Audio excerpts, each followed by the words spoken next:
తెలంగాణ అభివృద్ధిపై చర్చకు రావాలి. యూపీఏ, ఎన్డీఏ హయాంలో ఎవరేం చేశారో తేలుద్దాం. సీఎం రేవంత్ రెడ్డికి కిషన్ రెడ్డి సవాల్. అంటే మేడం, తెలంగాణ అభివృద్ధిపై చర్చకు రావాలి అని ఎవరంటున్నారు? కిషన్ రెడ్డి అంటున్నారు. ఎవరిని? తెలంగాణ ప్రజలు ఈ మధ్యన ఒక వ్యతిరేకత వచ్చిన తర్వాత తెలంగాణ రాష్ట్ర ప్రజలు కాంగ్రెస్ను గెలిపించుకున్నాక 4 నెలలుగిన కాకుండా తెలంగాణ రాష్ట్ర ప్రజలు కాంగ్రెస్ను గెలిపించుకుంటే 10 సంవత్సరాలు బీఆర్ఎస్ ప్రభుత్వంలో కల్వకుంట్ల చంద్రశేఖరరావు సంఖలో కూర్చొని షాడో సీఎంగా ఆయన కొడుకు చేసిన తర్వాత ఇదే కిషన్ రెడ్డి తెలంగాణ ప్రజల గురించి ఎందుకో మాట్లాడలేదు, ఆ సీఎం గురించి మాట్లాడలేదు, కేటీఆర్ గురించి మాట్లాడలేదు, హరీష్ రావు గురించి మాట్లాడలేదు. తర్వాత ఈరోజు 4 నెలలు కాలేదు, మేము ఒక జాతీయ పార్టీ ఇంకో జాతీయ పార్టీని విమర్శించాలని యూపీఏ ఎన్డీఏ హయాంలో ఎవరు ఏం చేశారో తెలుద్దాం. ఏం చేశారు? కాంగ్రెస్ ఏం చేయడానికి ఏమీ లేదు. విపక్ష, మీరు కేంద్రంలో అధికారంలో ఉన్నారు, ఇక్కడ తెలంగాణలో బీఆర్ఎస్ అధికారంలో ఉన్నది.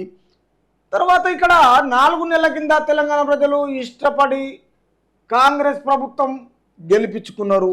బీఆర్ఎస్ ప్రభుత్వం మీద వ్యతిరేకత వచ్చింది, వాళ్ళు చేసిన నిర్లక్ష్య పరిపాలన. కాబట్టి దాన్ని బట్టి చూసి ఈరోజు నీ ఇష్టం వచ్చినప్పుడు నువ్వు మాట్లాడుతున్నావు, మోడీ ఇష్టం వచ్చినప్పుడు మోడీ మాట్లాడుతున్నాడు, నడ్డా ఇష్టం వచ్చినప్పుడు నడ్డా మాట్లాడుతున్నాడు, తర్వాత అమిత్ షా వచ్చినట్టుగా అమిత్ షా మాట్లాడుతున్నాడు. అంటే మీకు ఏంటంటే ఎవరికో చిచ్చు పెట్టాలి, గొడవలు పెట్టాలి, తెలంగాణను మళ్ళా బీఆర్ఎస్కు కాంగ్రెస్కు గొడవలు సృష్టించాలి, మళ్ళా స్టేట్కు కైవసం చేసుకోవాలి. మా యూపీఏ ఎన్డీఏలో తెలంగాణ అభివృద్ధిపై చర్చకు రావాలనేసి ఇలా సీఎం రేవంత్ రెడ్డికి కిషన్ రెడ్డి సవాల్ విసురుస్తుండు. బహిరంగ సవాల్. ఆయన వేసింది ఏందో ఒక్కసారి వివరిద్దాం. తర్వాత చూడండి సోదరులారా, కిషన్ రెడ్డి మాట అంటుండంటే కిషన్ రెడ్డి ఎవరికి ఏం చేసిండు? ఆయన ఎక్కడైతే 2000లో వచ్చినప్పుడు ఆసిఫ్ నగర్ నుంచి ఓడిపోయిన తర్వాత పార్టీ ఆఫీస్కి వెళ్ళి స్టార్ట్ అయ్యి ఆయన రాజకీయ జీవితము ఫస్ట్ హిమాయత్ నగర్ కాన్స్టిట్యున్సీలో ఎర్రవాడ జైలుకు కృష్ణ యాదవ్ పోయినప్పుడు వచ్చిండు. సెంట్రల్ ఆ రోజులలో బీజేపీ, స్టేట్లో టీడీపీ ఉండే కాబట్టి మిత్రపక్షంతో ఫస్ట్ సారి గెలిచిండు. ఆ రోజు గెలిచిన తర్వాత స్టేట్ బైఫర్కేట్ మొన్న 14లో అడిగింది. 14 కాకముందుకు మళ్ళా కాన్స్టిట్యున్సీ చేంజ్ అయిపోయినాయి, అంబర్పేట అయింది. అంబర్పేటలో 3 సార్లు గెలిచి అంబర్పేట ప్రజలకు ఏం చేసిండు? ఏం ఒరగ తీసిండు? ఏమి లేదు. ఎందుకంటే 10 సంవత్సరాల నుంచి బీఆర్ఎస్ ప్రభుత్వంలో వాళ్ళకు అనుకూలంగా ఉన్నాడు, వాళ్ళు చెప్పినట్టుగా ఉన్నాడు, వాళ్ళ ఆధీనంలో ఉన్నాడు. ప్రజల గురించి ఆలోచన చేసిండా? చేయలే. పోనీ ఫస్ట్ దీనికంటే మొదలు హిమాయత్ నగర్ కాన్స్టిట్యూన్సీ ఉన్నప్పుడు దానికి ఏమైనా చేసిండా? లేదు. ఈ మధ్యన 2019లో అంబర్పేట నుంచి ఓడిపోయి తిరిగి ఇదే 2019లో సికింద్రాబాద్ ఎంపీగా పోయి కేంద్ర మినిస్టర్గా కొనసాగుతున్నాడు. తిరిగి బండి సంజయ్ ఉన్న తర్వాత బండి సంజయ్ను మార్చిన తర్వాత కిషన్ రెడ్డి వచ్చి ఈయనేమన్నా చేసిండా? అదే బండి సంజయ్ ఉన్నాడు కాబట్టి తెలంగాణ రాష్ట్రంలో బీఆర్ఎస్ భారతీయ జనతా పార్టీకి ఒక్కటే సీటు ఉండే, అదేవరు? రాజాసింగ్. ఆ రాజాసింగ్ విషయంలో ఆయన అయిపోయిన తర్వాత ఇప్పుడు 2023 కరెక్ట్గా డిసెంబర్ 3 తారీఖు వచ్చి రిజల్ట్ వచ్చే వరకల్లా కాంగ్రెస్ గెలిచిన తర్వాత బీఆర్ఎస్ ఓటమి పాలైనాక భారతీయ జనతా పార్టీకి 1 సీటుకి వెళ్ళి 8 సీట్లు వచ్చినాయి. ఆ 8 సీట్లు కల్వకుంట్ల చంద్రశేఖరరావుకు మిత్రపక్షం చేయాలని ప్లాన్ చేసిండు సెంట్రల్లో మాట్లాడి. మరి ఈయన ఎవరికి ఏం చేసిండు తెలంగాణ ప్రజలకు ఒకసారి చూద్దాం. ఈయన కథ అంతా ఏంది మొత్తం బయట పెడదాం ఈరోజు. జర చూడండి, రాష్ట్ర ప్రజలంతా గమనించి చూడండి. 10 ఏళ్ళు యూపీఐలో 9.5 ఏళ్ళు ఎన్డీఏ ప్రభుత్వంలో తెలంగాణ అభివృద్ధికి ఏం చేశారన్న అంశంపై చర్చకు రావాలని ముఖ్యమంత్రి రేవంత్ రెడ్డి కేంద్ర మంత్రి భాజపా రాష్ట్ర అధ్యక్షుడు కిషన్ రెడ్డి సవాల్ విసిరారు. ప్రెస్ క్లబ్ లేదా అమరవీరుల హస్తం లేకుండా భాగ్యలక్ష్మి ఆలయం వద్దకు చర్చకు రావాలన్నారు. సీఎం తన నెత్తిపై గాడిద గుడ్డు తర్వాత బొమ్మ పెట్టుకొని తప్పుడు ప్రచారం చేస్తున్నారని, దీన్ని ప్రజలు నమ్మారని అన్నారు. బహుశా ప్రజలకు తాను ఇచ్చేది గాడిద గుడ్డు మాత్రమేనని, ఇలా చేస్తున్నారేమని ఎద్దేవా చేశారు. ఎన్నికల సమయంలో కాంగ్రెస్ ఇచ్చిన 6 గ్యారెంటీలను గాలి కొదిలేశారని, చేయబోయే పనుల గురించి చెప్పడం లేదని విమర్శించారు. ఒకసారి ఆలోచన చేయండి సోదరులారా, మీ ముందుకు తీసుకొచ్చే ఈ విషయాన్ని ఒకసారి ఆలోచన చేయండి. కిషన్ రెడ్డి ఎలా రెచ్చగొడుతున్నాడు? ఆయన అన్నదేముంది? ఈరోజు కేంద్రంలో భారతీయ జనతా పార్టీ అని ఏ విషయాలైతే మాట్లాడుతున్నారో ఈ 9.5 ఏళ్ళు 10 సంవత్సరాలు యూపీఐఎంలో 9.5 ఎన్డీఏ ప్రభుత్వము తెలంగాణకు అభివృద్ధి ఏం చేసింది? మరి ఆ రోజు నువ్వు ఉన్నావు కదా, ఎందుకు అడగలేదు? కల్వకుంట్ల చంద్రశేఖరరావుకి ఎందుకు అడగలేదు డెవలప్మెంటు? తర్వాత చర్చకు రావాలని ఇలా ముఖ్యమంత్రి రేవంత్ రెడ్డికి అంటున్నాడు. 10 సంవత్సరాలు నువ్వు సంకల కూర్చున్నావు, 4 నెలలోని నీవు ఇలా చర్చకు రమ్మంటావు. ఒక 5 ఏళ్ళలాగు నీ దగ్గరకు వస్తాడు చర్చకు, నువ్వేడుంటావు అప్పుడు తెలుస్తుంది. తర్వాత కేంద్ర మంత్రి భాజపా రాష్ట్ర అధ్యక్షుడు కిషన్ రెడ్డి, తర్వాత ఈ సవాల్ విసిరిరు ఎవరికి? రేవంత్ రెడ్డికి. ప్రెస్ క్లబ్ లేదా అమరవీరుల స్తూపం లేదంటే భాగ్యలక్ష్మి ఆలయం అయితే చార్మినార్ దగ్గర చేస్తాడంట. ఎందుకంటే ముస్లిమ్స్ చాలా ఉంటారు కదా, ఇలా మిత్రపక్షం కదా, ఆడ చేస్తాడంట. చూడు ఎట్లుంది. తర్వాత సీఎం తన నెత్తిపై గాడిద గుడ్డు బొమ్మ పెట్టుకొని తప్పుడు ప్రచారం చేస్తారు. అంటే మీరు చేస్తలేరా? ఎస్సీ ఎస్టీ అనగా, తర్వాత ముస్లిం రిజర్వేషన్ అనగా మీరు తప్పులు చేయొచ్చు, కానీ మిగతాడు కానీ బొమ్మ పెట్టుకొని తిరగగానే ఏమవుతుంది? మీకు ఏం రోగం అవుతున్నది చెప్పండి కిషన్ రెడ్డి? ఒక్కసారి చెప్పు చూద్దాం. బహుశా నువ్వు చేసే పని ఎట్లుంది? ప్రచారం చేస్తున్నాడని దీన్ని నమ్మవరకు అన్నారు. బహుశా ఎన్నికల సమయంలో కాంగ్రెస్ ఇచ్చిన 6 గ్యారంటీలను వదిలేశారని, తర్వాత చేయబోయే పనుల గురించి చెప్పడం లేదని ఏం చెప్తారు? వాళ్ళు 10 సంవత్సరాలు చేస్తేనేమో వాళ్ళ ఏమో బీఆర్ఎస్ ప్రభుత్వాన్ని ఒక్కనాడు ఎదిరించలేదు, ఈరోజు 4 నెలల్లో వచ్చిన వాళ్ళంటే ఎదిరిస్తున్నారంట. చిన్నపిల్లగాడేమో పరిపాలన చేయాలి, ఇక పెద్దోళ్ళేమో పరిపాలన చేయదు 10 ఏళ్ళు చేసిన వాళ్ళకి. ఏం మాట్లాడతాడో అర్థం ఉండాలి కొంచెమన్నా. అర్థం లేకుండా మాట్లాడితే ఎట్లా? భారతీయ జనతా పార్టీ ఉండి, కేంద్ర మంత్రి ఉండి, తెలంగాణ పిసిసి అధ్యక్షుడు నుండి నువ్వు చేసింది ఏంది? 6 గ్యారంటీలు అంట గాలికి వదిలేశారంట. 6 గ్యారంటీలు జీరో ఖజానా లేదని గాలికి వదిలేశారు. మరి నువ్వేం చేసినావు 10 ఏళ్ళ లెంబడుండి? ఎవరి సంగనాకిరు మొత్తం? తర్వాత ఈ రేవంత్ రెడ్డి నిజ స్వరూపాన్ని తెలంగాణ ప్రజలు తెలుసుకుంటున్నారన్నారు. తెలంగాణ ప్రజలు తెలుసుకొని గెలిపించిండయ్యా బాబు, అందుకే రాష్ట్ర సీఎం చేసిరు. బుధవారం భాజపా రాష్ట్ర కార్యాలయంలో పార్టీ రాష్ట్ర ప్రధాన కార్యదర్శి జి ప్రేమేందర్ రెడ్డితో కలిసి కిషన్ రెడ్డి విలేకరుల సమావేశంలో మాట్లాడారు. ఏ ప్రేమేందర్ రెడ్డితో కలిసినా ఎవరు ఏం చేసినా 10 సంవత్సరాలు మీరు తప్పు చేశారు, ఈరోజు 4 నెలల కాంగ్రెస్ పార్టీని నిలదీయడము, సవాల్ విసరడము, భాగ్యలక్ష్మి గారికి రమ్మనడము ఎద్దేవా చేసినట్టుంది. కాబట్టి రాష్ట్రంలో కాంగ్రెస్పై రోజు రోజుకు ప్రజల్లో వ్యతిరేకత పెరుగుతుంది. ఎక్కడ పెరిగింది? 10 సంవత్సరాలు విపక్షంగా ఉంటే వాళ్ళకి ఏం పెరగలే, 4 నెలలు కాలే, మీకు బీఆర్ఎస్లకు లేక వ్యతిరేకత వస్తున్నట్టున్నది. అంటే బుద్ధి గడ్డి తింటాడంట ఎట్లయితుంది? 4 నెలలనే ఆయనకంట వ్యతిరేకత వచ్చిందంట. రాష్ట్ర ప్రజలు ప్రశాంతంగా ఉన్నారు. తర్వాత రాష్ట్రంలో 14 ఎంపీ సీట్లు గెలుస్తామని మొదట రేవంత్ రెడ్డి చెప్పారు. ఇప్పుడు తన కాళ్ళ కింద భూమి కదిలిపోతుండడంతో ఏం చేయాలో తెలియక రోజుకొకలా మాట్లాడుతున్నారని విమర్శించారు. నీకు చెప్పినాడు పగటి కళలు, లేకపోతే ఏమన్నా జ్యోతిష్కం చెప్పిండా 14 సీట్లని? మొన్న అసెంబ్లీ ఎలక్షన్స్ అయిపోయినాయి, 64 మంది, ఒకటి మిత్రపక్షం 65 మంది గెలుచుకున్నారు. తర్వాత రేపు ఎన్ని సీట్లు కేంద్రానికో ఆ కేంద్రంలో 14 సీట్ల 12 ఎన్ని గెలుస్తారో రేపు మీదైతే మీరు ఏడు ఉండి చూద్దాం మీకు ఎన్ని సీట్లు వస్తాయో. ఇంకా రేవంత్ రెడ్డి మీద సవాలేంది మీరు చేసేది? తన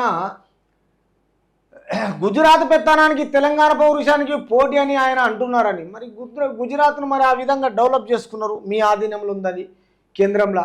తర్వాత ఇప్పుడు తెలంగాణ పౌరుషానికి పోటీ ఆయన అంటున్నారని కాంగ్రెస్ పార్టీకి తెలంగాణ భాజపా పౌరుషం చాలని చెప్పారు. రేవంత్ రెడ్డి ఎవరు ఏ రోజైనా తెలంగాణ ఉద్యమంలో పాల్గొన్నారా అని కిషన్ రెడ్డి ప్రశ్నించారు. ఆయన ఉద్యమానికి వ్యతిరేకంగా మాట్లాడారన్నారు. కాంగ్రెస్ పార్టీది ఇటలీ డిఎన్ఏ అని, అది ఇటలీ నేషనల్ కాంగ్రెస్ అని తర్వాత విమర్శించారు. కొంచెమన్నా చదువుకున్నావా ఏమన్నా? ఇండియా కాన్స్టిట్యూషన్ ప్రకారము ఒక భార్య భర్తను చేసుకున్న తర్వాత 5 సంవత్సరాలు ఎక్కడ ఉంటే, ఏ దేశంలో ఉన్నా, ఏ కంట్రీలో ఉన్నా అక్కడ పౌరసత్వం వస్తుంది. ఎక్కడ బుద్ధి వస్తుందా నీకు? ఏమన్నా మాట్లాడతావు? ఉద్యమంలో పాల్గొన్నారా? రేవంత్ రెడ్డి ఉద్యమంలో పాల్గొనలేదా? తెలంగాణ బిడ్డ కాదా? కాంగ్రెస్లో ఉన్నప్పుడు రాజశేఖర రెడ్డితో మాట్లాడలేదా? ఇంతకుముందు చంద్రబాబుతో మాట్లాడలేదా? టీఆర్ఎస్ చంద్రశేఖర్ ఎంబడి మాడుగులకి వెళ్ళి జడ్పీటీసీ గెలవలేదా? ఎమ్మెల్సీ గెలవలేదా? 2 సార్లు మొత్తము 9ల 14ల మొత్తం ఎమ్మెల్యేగా గెలవలేదా? 2018ల ఇదే కేసీఆర్ ఓడగొట్టలేదా? పోలీసు వాహనంలో డబ్బులు తీసుకెళ్ళి మద్యము డబ్బులు పంచి ఎక్కడున్నావు? ఎక్కడ కనిపించింది? పైసలు ఎక్కువైనాయి, అందుకే ఇట్లా తయారైపోయినావు మొత్తం. కాంగ్రెస్ పార్టీది ఇటలీ అంట. ఈ ఇటలీ ఎట్లయితుంది? భారతదేశంలో లేదా? నెహ్రూ ఇక్కడ పరిపాలించలేదా? 11 సంవత్సరాలు జైల్లో ఉండలేదా? కాంగ్రెస్లో ఇందిరాగాంధీ ఇక్కడ లేదా? రాజీవ్ గాంధీ లేదా? పోనీ సంజీవ్ గాంధీ లేడా? వాళ్ళు ప్రాణాలు అర్పించిన పార్టీ కాదా భారతదేశంలో? సిగ్గుండాలి మాట్లాడడానికి. వాళ్ళ పిల్లలు మన్మరాలతో సమానం. నువ్వు ఇవాళ కాంగ్రెస్ పార్టీ నుంచి నువ్వు మాట్లాడతావు 34 ఏళ్ళ పార్టీని పట్టుకొని. మాట్లాడితే అర్థం ఉండాలి. కాంగ్రెస్ పార్టీది ఇటలీ అంట. ఇటలీ అంటే ఇటలీనే ఉన్నదా? ఆమె ఇటలీనే ఉండి పరిపాలించిందా? పివి నరసింహారావుకు డైరెక్షన్ ఇచ్చిందా? పోనీ ఎవరికి ఏం చేసినావని మన్మోహన్ సింగ్ లేడా? ఆమె ఇటలీనే ఉన్నదంట, ఇటలీలో అంట. ఈయననేమో మొత్తం ఎక్కడున్నాడు? మాట్లాడితే అర్థం ఉండాలి.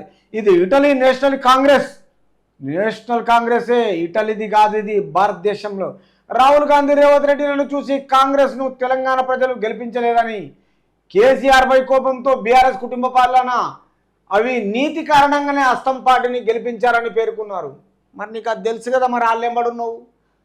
వాళ్ళకి ఎప్పుడైతే కేసీఆర్ కోపంతో బీఆర్ఎస్ కుటుంబ పాలనని నీతి కారణంగానే హస్తం పార్టీ మరి హస్తం పార్టీ గెలిపించిండ్రు కాబట్టి నువ్వు బీఆర్ఎస్ కుటుంబం పాలన వెంబడి ఎందుకున్నావు 10 సంవత్సరాలు?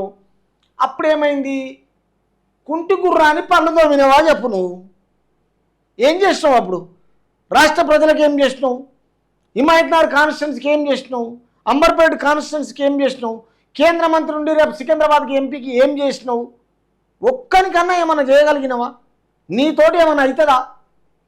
గాలికి నీ టైం బాగుండి భారతీయ జనతా పార్టీ గురించి ఎవడు సరైన నాయకుడు లేక మిగతా రఘునందన్ రావును, ఈటల రాజేందర్ను, ఆ తర్వాత ధర్మపురి అరవింద్ను నువ్వు సీనియర్ అనుకొని వాళ్ళను బలి చేసినావు మొత్తం.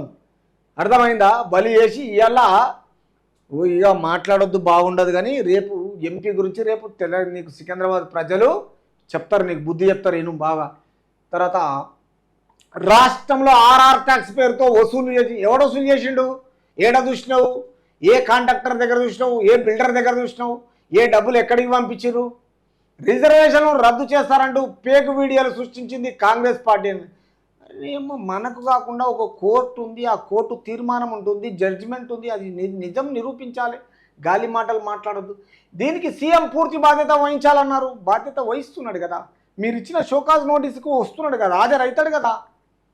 కాకపోతే మాట్లాడాలి. అది నాలెడ్జ్ లేదా? పెండా ఉందా ఏం బుర్రలా? తర్వాత మార్ఫింగ్ వీడియోలు సృష్టించిన వారు జైలు ఊతలు లెక్క పెట్టక తప్పదని హెచ్చరించాలి. ఏమి కాదు, ఏమవుతుంది? ఆడ ఫోన్ ట్యాపింగ్ చేసిరు 10 ఏళ్ళ నుంచి అలా పక్కకు నువ్వు బయట పెట్టలేదు. ఈరోజంట ఊచలు లెక్క పెట్టాలనంట. ఎట్లా పెడతారు లెక్క? ఏం చేసిండని? ఉగ్రవాదా? పోనీ మర్డర్లు చేసిండా?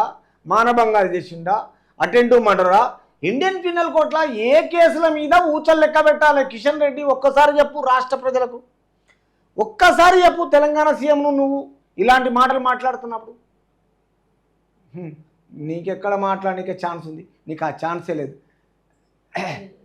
తర్వాత రిజర్వేషన్లను రద్దు చేస్తారంటూ కాంగ్రెస్ అబద్ధాలు చెప్తుండగా హైదరాబాద్ను కేంద్రపాలిత ప్రాంతం చేస్తారని బీఆర్ఎస్ తప్పుడు ప్రచారం చేస్తుందని ధ్వజమెత్తారు. అంటే బీఆర్ఎస్ చెప్పేది తప్పే, కిషన్ రెడ్డి చెప్పేది తప్పే, అమిత్ షా చెప్పేది తప్పే, మోడీ చెప్పేది తప్పే. ఈ మధ్యలోనే అక్కడ చెప్తున్నారు రిజర్వేషన్లు రద్దు చేస్తామని. ముస్లిం రిజర్వేషన్ అనలేదా? మళ్ళీ తిరిగి కాంగ్రెస్ అబద్ధాలు చెప్తుంది అంటారు. మాట మీద ఉన్నారా? జ్ఞానోదయం ఉందా మీకు? బుర్ర పనిచేస్తుందా ఏమన్నా? భారతీయ జనతా పార్టీకి బుర్రలు పనిచేస్తున్నాయా? ఎక్కడ ఏం చెప్తున్నారు, ఏం మాట్లాడుతున్నారు? నోటికి వచ్చినట్టుగా కొంచెం అర్థం ఉండాలి. అర్థం లేకుండా మాట్లాడద్దు. తర్వాత ఈ విషయంలో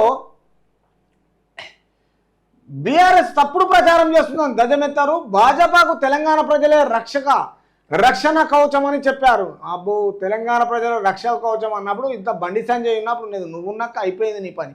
లోక్సభ ఎన్నికల్లో తెలంగాణ గడ్డపై కాంగ్రెస్ బీఆర్ఎస్లను పాతరేయడం ఖాయమన్నారు. ప్రధాని మోదీని తెలంగాణ ప్రజలు ఆదరిస్తున్నారని తెలిపారు.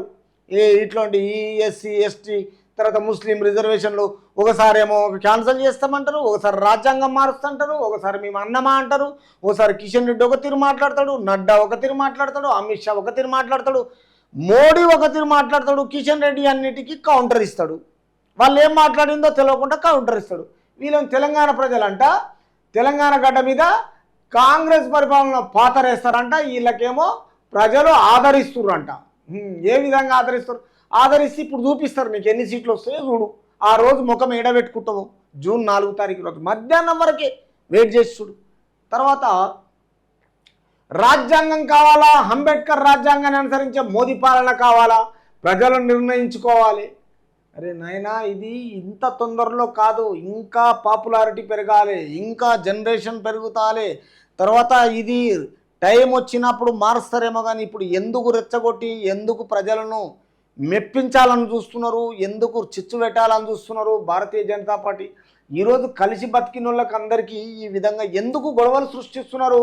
ఈ సందర్భంగా వరంగల్ తూర్పు అసెంబ్లీ నియోజకవర్గానికి చెందిన బీఆర్ఎస్ కార్పొరేటర్ కల్పన ఇతర నేతలు భాజపాలో రాబ్బో మీరుండి ఇంకా వేసిర్రు. ఇక వాళ్ళు వచ్చి ఈ నియోజకవర్గము తర్వాత బీఆర్ఎస్లో ఉన్నోళ్ళు ఇంట్లో కలిసిర్రంట. ఎవరు? ఆమె కార్పొరేటర్లు కల్పన, ఎమ్మెల్యేలు మినిస్టర్లు కలిసినట్టు ఉంది ఈయన దగ్గర. అబ్బా చూద్దాం. రేపు 13 తారీఖు మే 13 తారీఖు ఓటింగ్ అయిపోయిన తర్వాత మీరు ఎస్సీ ఎస్టీల గురించా, రాజ్యాంగం గురించా, ముస్లిమ్స్ రిజర్వేషన్ల గురించా రేపు జూన్ 4 తారీఖు నాకు మీ లోకల్ ఛానళ్లకు తర్వాత మీ పార్టీలకు ఏ విధంగా ఎక్కడ ముఖం పెట్టుకుంటారు, ఎన్ని సీట్లు సాధిస్తారో తెలంగాణ ప్రజలే బుద్ధి చెప్తారు మీకు.